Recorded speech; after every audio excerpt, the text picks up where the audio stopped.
5, 4, 3, 2, 1, 0.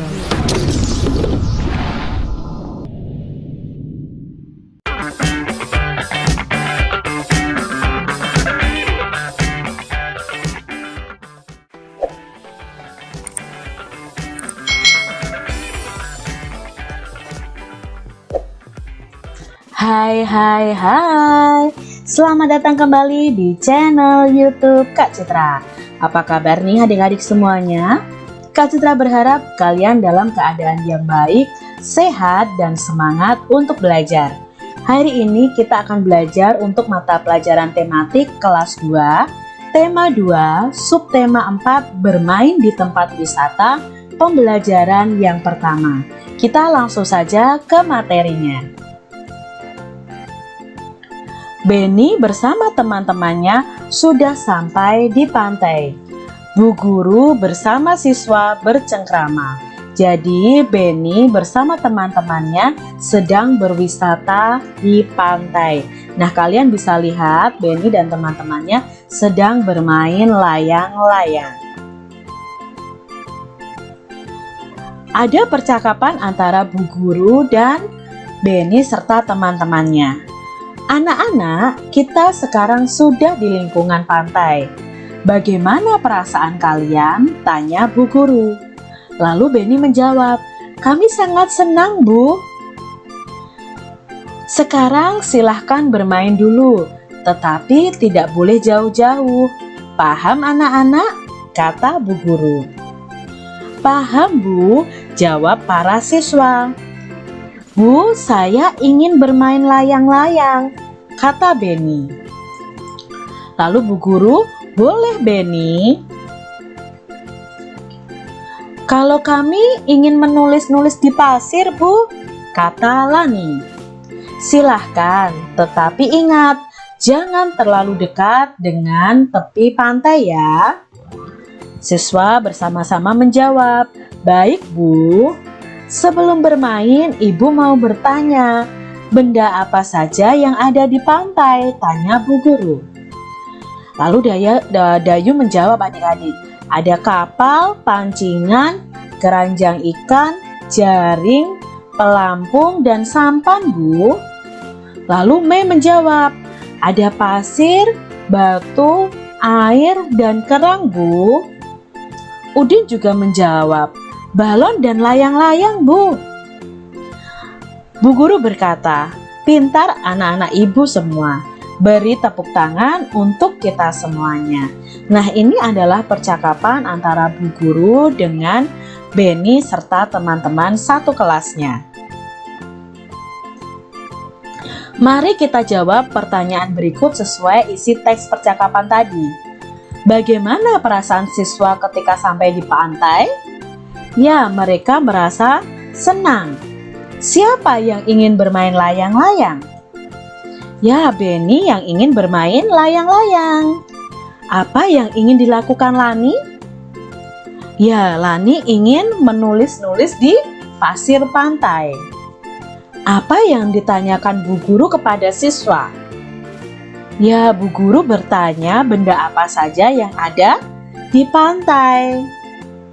Apa saja benda yang ada di pantai? Nah, tadi ada balon, ada sampan, ada layang-layang, ada bola mungkin ya. Kalau di pantai ya biasanya anak-anak bermain bola dan lain sebagainya.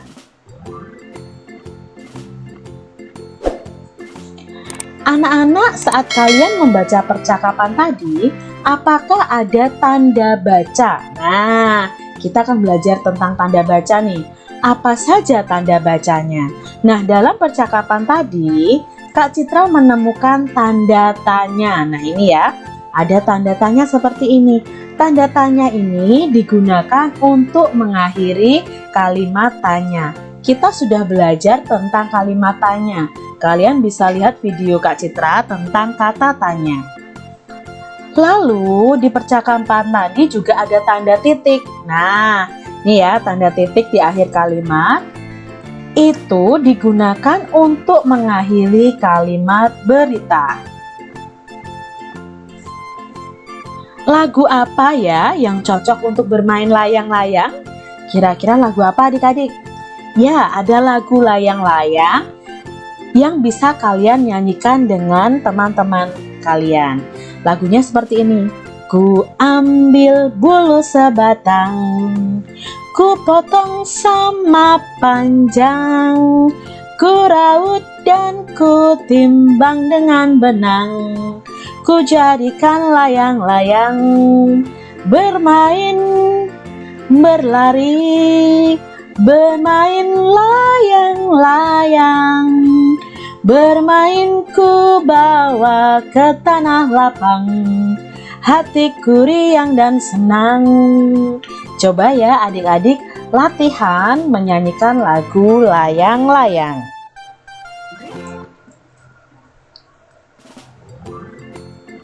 Mari kita baca percakapan antara Benny dan Siti yang sedang menghitung layang-layang.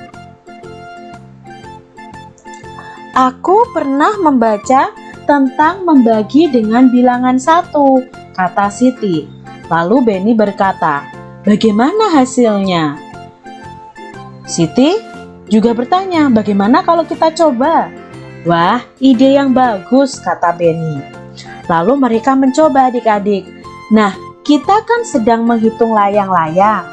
Di tanganku sudah ada 6 layang-layang. Kalau aku bagikan 6 layang-layang kepada Benny, berapa banyak layang-layang yang Benny terima? Langsung kita buktikan ya. Berarti 6 layang-layang dibagi ke 1 orang. Maka Benny akan mendapatkan 6 layang-layang. Kalau begitu, suatu bilangan jika dibagi 1, hasilnya adalah bilangan itu sendiri adik-adik. Jadi bisa kita simpulkan, angka berapapun kalau dibagi 1, hasilnya adalah angka itu sendiri atau bilangan itu sendiri. Contoh, 20 dibagi 1 ya sama dengan 20. 7 dibagi 1 sama dengan 7. Contoh nih, bilangan berapapun jika dibagi dengan angka 1, maka hasilnya adalah angka itu sendiri. Kakek Benny memiliki 5 layang-layang. Layang-layang itu akan diberikan kepada Benny. Berapa banyak layang-layang yang diperoleh Benny? Nah, di sini ada 5 layang-layang adik-adik. Nah, semuanya diberikan hanya kepada Benny. Maka Benny akan mendapatkan berapa? Berarti di sini pembagiannya adalah 5 dibagi 1. Ingat ya tadi, angka berapapun dibagi 1 hasilnya angka itu sendiri. Maka hasilnya adalah 5. Itu KM-nya atau kalimat matematikanya.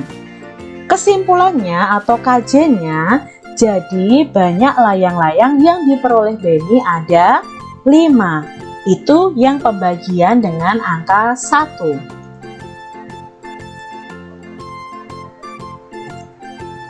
Ada keunikan lagi tentang pembagian. Ayo kita baca percakapan halaman 176 sampai 177 sesuai buku paket kalian. Nah, di sini sudah Kak Citra cantumkan nih percakapannya. Ada satu lagi yang aku temukan, kata Siti. Wah, hebat. Apakah itu? Nah, begini. Tadi Benny punya 6 layang-layang. 6 layang-layang itu dibagikan ke 6 orang, yaitu aku, Mei, Dayu, Lani, Udin, dan Edo. Berapa layang-layang kami dapatkan masing-masing? 6 dibagi 6, maka sama dengan 1. Masing-masing akan mendapatkan 1 layang-layang, kata Benny. Benar sekali. Artinya, jika bilangan dibagi bilangan itu sendiri, hasilnya 1. Wah, Siti hebat ya. Nah, dari percakapan ini kita tahu adik-adik bahwa jika suatu bilangan dibagi dengan bilangan itu sendiri, hasilnya adalah 1. Contohnya 6 dibagi 6, hasilnya 1. 7 dibagi 7, hasilnya juga 1. 10 dibagi 10, hasilnya 1. Nah, di sini ya, diingat-ingat, bilangan berapapun jika dibagi bilangan itu sendiri maka hasilnya adalah 1. 5 dibagi 5, 1. Ini contohnya ya adik-adik ya. 6 bagi 6, 1. 9 dibagi 9 sama dengan 1. Nah, di sini ada soal cerita. Tante Beni membeli 7 gulungan benang. Sampai di rumah, benang tersebut dibagikan kepada 7 keponakannya. Berapa gulung benang yang diperoleh masing-masing keponakannya?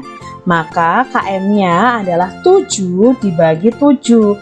Karena 7 gulung benang dibagikan kepada 7 keponakannya, maka masing-masing anak mendapatkan 1 gulung benang. Jadi kalimat kesimpulannya adalah benang yang diperoleh masing-masing keponakannya ada 1 gulung. Coba kamu baca percakapan Lani dan Udin tentang pembagian. Lani berkata, ada 32 bingkai layang-layang yang akan dibagikan kepada 4 orang. Setiap orang mendapatkan bingkai sama banyak. Berapa banyak bingkai pada setiap orang? Maka kita bisa mengerjakannya dengan 32 dibagi 4. Ingat, untuk mencarinya bisa kita menggunakan pengurangan berulang sampai hasil akhirnya 0. Atau menggunakan kebalikan dari pembagian yaitu perkalian. Nah, di sini Kak Citra memakai pengurangan sampai angka 0. Berarti 32 dikurangi 4 terus sampai hasilnya 0 ya. Sekarang 32 dikurangi 4, 28. Maka kita tulis lagi 28 dikurangi 4, 24. Belum 0 ya adik-adik ya. Lalu kita tulis lagi 24 dikurangi 4, 20. 20 dikurangi 4, 16. 16 dikurangi 4, 12. 12 dikurangi 4, 8. 8 dikurangi 4, 4. 4 dikurangi 4, 0 ya. Berarti di sini sudah 0 adik-adik. Nah, kita hitung ada berapa kali pengurangan. Di sini ada 1, 2, 3, 4, 5, 6, 7, 8. Ada 8 kali pengurangan. Maka KM-nya adalah 32 dibagi 4. Lalu kita tulis nih pengurangannya secara mendatar. Berarti 32 dibagi 4 sama dengan 8. KJ-nya jadi banyak bingkai pada setiap orang ada 8. Nah, di sini Beni bisa menjawab dari pertanyaannya si Lani ini. Nah, ini jawaban Beni. Bentuk pembagiannya 32 dibagi 4 sama dengan 32 dikurangi 4, dikurangi 4, dikurangi 4, dikurangi 4, dikurangi 4, dikurangi 4, dikurangi 4, dikurangi 4 sama dengan 0. 32 dibagi 4 sama dengan 8. Jadi banyak bingkai pada setiap orang ada 8. Ayo baca lagi percakapan antara Beni, Lani, dan Dayu di halaman 181 sampai 182. Di kakimu ada kerang kecil. Bukankah kita ada tugas membuat karya hiasan dengan bahan alami? Bagaimana kalau kita ambil kerang untuk membuat figura? Wah, ide yang bagus, Beni. Aku lupa ciri-ciri karya hiasan dengan bahan alami. Apa kamu masih ingat, Beni? Masih, diantaranya menggunakan bahan kering. Bahan terdapat di alam bebas. Karya hiasan didominasi dengan bahan alam. Berarti bahan yang kita butuhkan untuk karya figura nanti adalah kerang ya. Kemudian alat apa saja yang kita butuhkan? Alat yang bisa kita gunakan adalah lem untuk menempelkannya dan kertas karton sebagai tempat menempelkannya. Namun bisa juga ditambahkan dengan bahan lain seperti daun kering, biji, tumbuhan yang berwarna, dan lainnya. Nah, ini adalah karya hiasan dengan bahan alami yaitu kerang. Nah, Kak Citra punya fotonya nih adik-adik. Nah, ini adalah figura foto menggunakan kerang. Nah, alat yang kita perlukan, alat dan bahan yang kita perlukan pastinya karton. Lalu kita butuhkan lem, lalu kita butuhkan kerangnya ya. Bisa kalian tambahi dengan tumbuh-tumbuhan kering. Lalu kita bisa siapkan gunting untuk nanti memotong kartonnya. Lalu bisa kita siapkan pensil ya untuk membuat pola figuranya juga. Nah, ini adalah contoh karya dari bahan alami. Nah, demikian tadi adik-adik pembahasan kita untuk mata pelajaran tematik tema 2 subtema 4 pembelajaran 1. Semoga video pembelajaran ini bermanfaat untuk adik-adik semuanya. Sampai jumpa kembali di video pembelajaran selanjutnya. Tetap jaga kesehatan dan Tuhan memberkati. Jangan lupa tekan tombol subscribe, lalu tekan loncengnya, tekan juga tombol like, lalu share ke media sosial kalian. Jangan lupa untuk ikuti media sosial Kak Citra. Terima kasih.